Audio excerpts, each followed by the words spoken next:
So today's readings, I think, are one of those sorts of readings where people, even if they regularly come to church, and I know this weekend there are people visiting from out of town and may not be regulars, certainly not regulars here, but this is the sort of reading where people get up early, they come to church, and then they listen to the gospel, and they're like, why did I come here this morning? What on earth is this all about? It's a weird, discomforting sort of reading, and it's especially sort of hard to hear in the context of where we are outside these walls, right? We've just had Thanksgiving. Maybe you bought your tree and decorated it. You've got Christmas carols on at home. You're thinking about the holidays, and all the advertising is joy and light and peace. And you come to church thinking, well, it's the Christmas season. I'll go to church. And then you slam right into Advent. And this very first Sunday of Advent is almost the total opposite of where the rest of the world is telling us we are, right? Christmas is the end of the year. It's all about nostalgia and familiarity and tradition and comfort. And then we come into church on Advent 1, and we've got eschatology, which means end times, right? So we're looking all the way forward now to the fruition of God's story, to the very last day. And there are all sorts of other big words associated with this eschatology that's in our faces this morning. Redemption, salvation, justice, mercy, judgment. These are not words we typically associate with the Christmas season. So we've already kind of lost our balance a little bit, even before we get started. And I think it's indicative of a problem that we have reading the Bible. And a lot of that problem has to do with just the cultural distance and the historical distance. But I'm wondering, have any of you ever lived in a culture that's not sort of a Western industrialized kind of culture that has a different sense of time than we have? Any of you had that sort of experience? Yeah. So our understanding of time is very particular to the modern Western industrialized world. In the ancient world, they had two different words for time. One was chronos, right? You can hear the word chronology. And that's totally where we live. We live in Chronos. It's all about, at 8:16, my alarm will go off and I will do this thing, and then at 8:33, I move on to this next thing, and then I do, 3 minutes of sit-ups and, or whatever it is you have. But we live by the minute on our phones and in our lives. And this is reinforced culturally everywhere you look.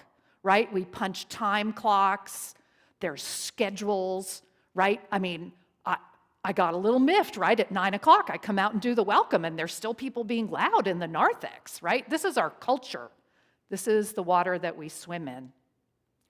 The whole world does not swim in that water, and the ancient biblical world did not either. So there's a second word in Greek for time, and it's kairos. A whole different understanding of how time works.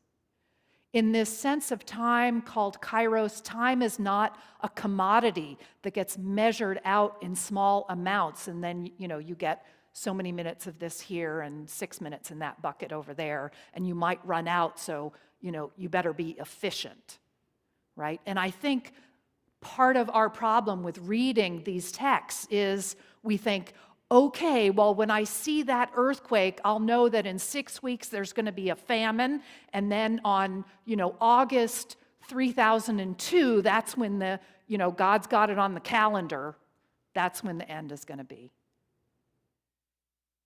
That's actually not how the Bible understands what's happening in this text, and it's not how the Bible understands the concept of time and the purpose of time.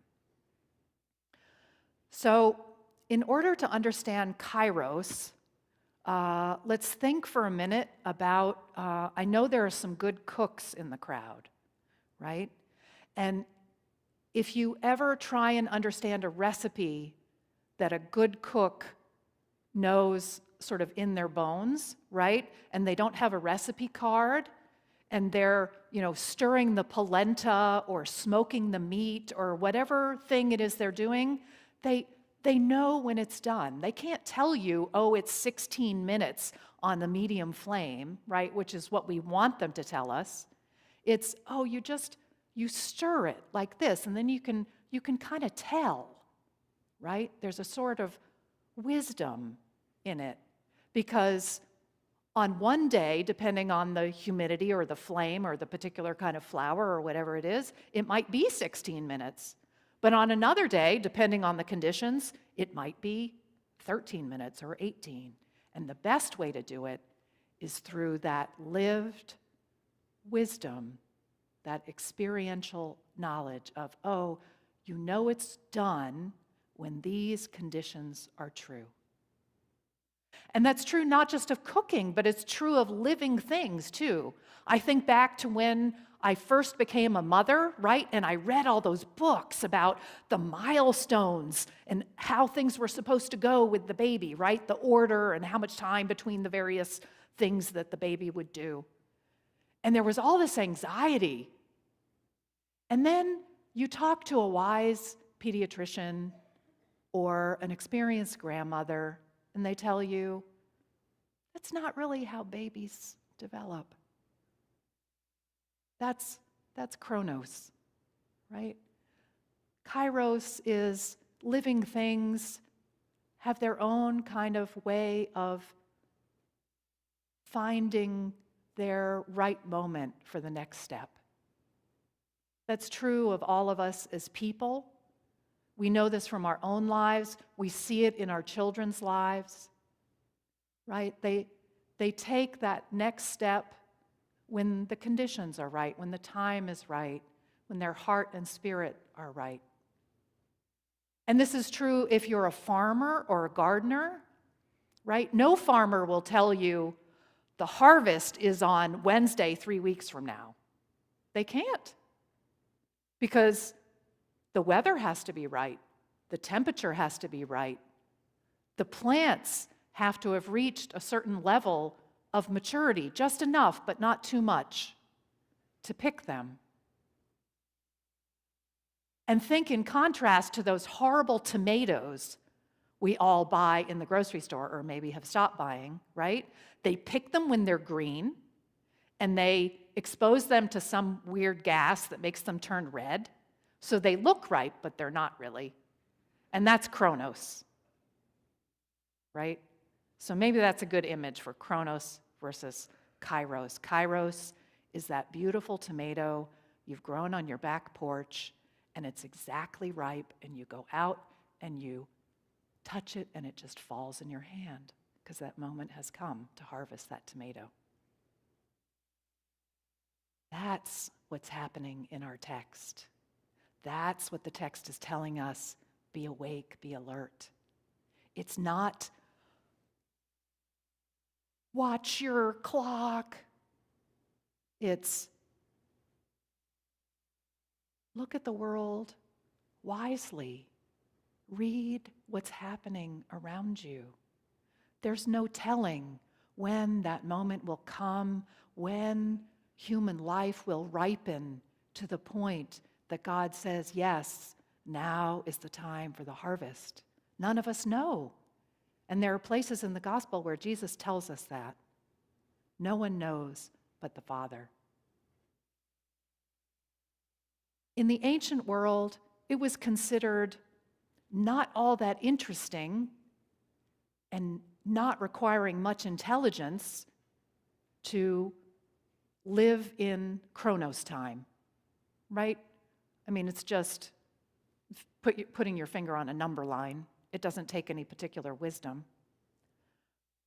But to live in Kairos, which is where all the important, meaningful things of life happen, that takes attentiveness and wisdom and tuning your spirit to the deep reality and meaning of what you see. And the Bible is always, always telling us that that's God's way of living in time, and God is always inviting us in to that kind of living in time. So I'd invite you to hear this Advent message this morning as a bit of an invitation to think about your own lives and to use each Sunday in Advent, maybe even each day in Advent, to step out of the chronos of your life,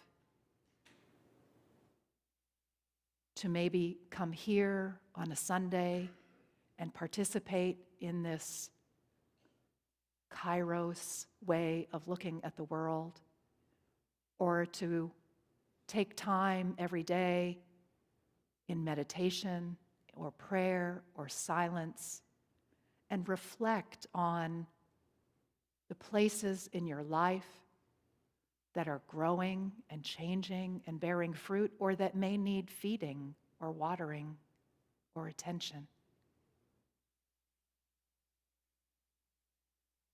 I invite you to think of Advent as an invitation into this deeper Kairos sort of time, because God's promise to us, not just on this first Advent Sunday when we're talking about the end time, but always as people of faith, is that we are developing towards goodness and fruitfulness, and the harvest will be a glorious day whenever it comes. Amen.